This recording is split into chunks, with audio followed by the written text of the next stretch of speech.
आज टॉपिक में बात करेंगे, नया प्लांट अगर लेके आना है तो क्या देख करके लेके आना है जिससे प्लांट हमारे पास में ज़्यादा समय तक चले। सो चलिए टॉपिक को स्टार्ट करते हैं। मैं हूं अनूप, आपका होस्ट, और आप देख रहे हैं प्रज्ञा की एबीसी।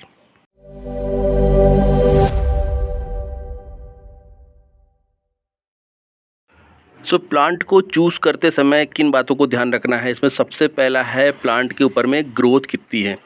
यहाँ पे आपको मैं सबसे पहला प्लांट दिखाऊंगा, बेगोनिया विस्टा नाम है इसका, और आप इसे अगर देखेंगे तो आपको लगेगा सूखा सा प्लांट है। वहाँ पे और भी बहुत सारे प्लांट थे जिनमें स्टेम इसकी मोटी मिल सकती थी मुझे, लेकिन मैंने इसको चुना। इसके पीछे रीज़न है, और वो रीज़न ये है कि हम सर्दियों से अभी बसंत में यानी कि स्प्रिंग में जा रहे हैं, और इस समय ग्रोथ सबसे ज़्यादा इंपॉर्टेंट है। प्लांट पे ग्रोथ होगी तो प्लांट ज़्यादा अच्छे से चलेगा। आप यहाँ देखिए ग्रोथ कितनी अच्छी है, ठीक है। सही, यहाँ पे देखें, और यहाँ पे भी निकल रही है, यानी कि 3 इसकी लीफ है और तीनों लीफ से इसकी न्यू ब्रांच निकल रही है। तो आने वाले समय में ये जो है मेन स्टेम हो जाएगा और इसमें से 3 ब्रांचेस निकलेंगी, और ये बहुत ज़्यादा तेज़ी से बड़ा होता है, और इसकी जो बेल है बहुत अच्छी चलती है। तो धूप इसे चाहिए, धूप में बहुत अच्छे से चलता है ये, और इसकी ग्रोथ ज़्यादा ज़रूरी है। अगर प्लांट आपके पास अभी ग्रोइंग इस कंडीशन में रहेगा तो इसमें आपको जल्दी ग्रोथ मिलेगी और प्लांट बड़ा भी होगा। तो मैंने इसलिए ग्रोथ को यहाँ पे ज़्यादा इंपॉर्टेंस दिया है, और इसकी स्टेम मोटी ना देख करके मैंने इसे इस तरीके से भी ले लिया है। थोड़ा सा सूखा दिख रहा है अभी, लेकिन हफ्ते भर आप देखेंगे बाद में तो ये अच्छा आपको दिखने लग जाएगा। तो इस तरीके से इसका चुनाव किया है। ऐसे ही यहाँ पे स्टेम को भी चुनाव करते समय हमें इंपॉर्टेंस देना है। तो देखिए मोटी स्टेम है तो मैंने इसे चूज़ किया है। इसमें 4 से 5 ग्रोथ भी है। लीव्स आपको एकदम ग्रीन दिखनी चाहिए, हेल्दी दिखना चाहिए प्लांट, तो आपको चूज़ करना है प्लांट को। रोज़ लिया है तो मैंने इसमें देखिए बेसल सूट यहाँ पे निकल रहा था ग्राफ्टेड पार्ट पे ही, तो मैंने इसको चूज़ किया है। साथ में हेल्दी दिख रहा था, और एक और यहाँ पे बेसल सूट निकल रहा है। तो देखिए आप इसमें ग्रोथ भी अच्छी दिख रही है और इसके साथ में हेल्दी है। और नीचे यहाँ पर आप देखें ये फाइबर रूट्स भी इसकी निकल रही हैं, प्लास्टिक से बाहर निकल रहा है, तो प्लांट बहुत अच्छे से ग्रोथ कर रहा है। अगर इसे देखें क्रोटन में तो इसमें मल्टीपल 5 ब्रांचेज़ हैं, और इसके ऊपर में सभी पे न्यू लीव्स आ रही है। ऐसे ही ये मैंने जो है अमेरिकन गुड़हल का है, इसकी शाइनिंग बहुत अच्छी रहती है, ऐसा बोलना है उनका। रोज़ इस पे फ्लावर पे अभी तो मुझे नहीं दिख रही क्योंकि सूख रहा है ये, बट ये बहुत अच्छा रहता है ऐसा बोलना है, तो मैंने इसे चूज़ किया। मेरे पास नहीं थी वैरायटी, और आप देखें इसमें ये 7 से 8 इसके अंदर में ब्रांचेज़ हैं।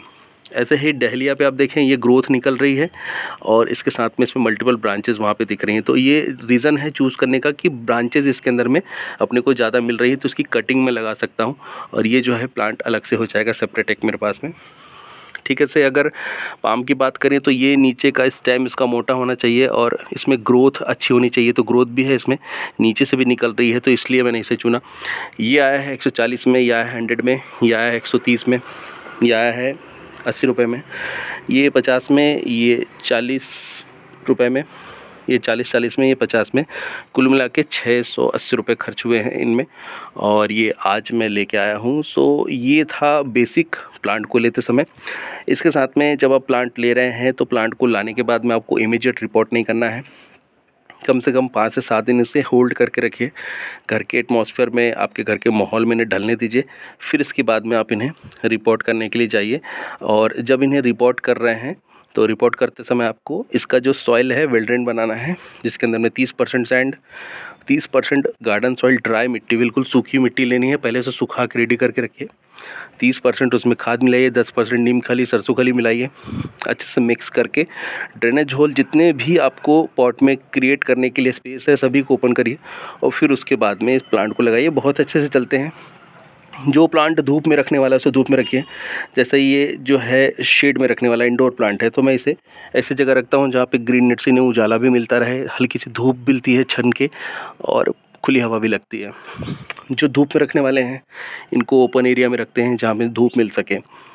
ये पाम है, इसे भी मैं शेड में रखता हूँ, लेकिन सेंटर पे लगता हूँ जहाँ पे डायरेक्ट धूप नहीं मिले लेकिन सुबह की धूप मिल जाए। तो यहाँ पे रखा है मैंने एक, देखिए, और धूप इसे अच्छी मिल जाती है सुबह की 1 से 2 घंटे की, फिर बाकी दिन भर इसको छाँव मिलती है।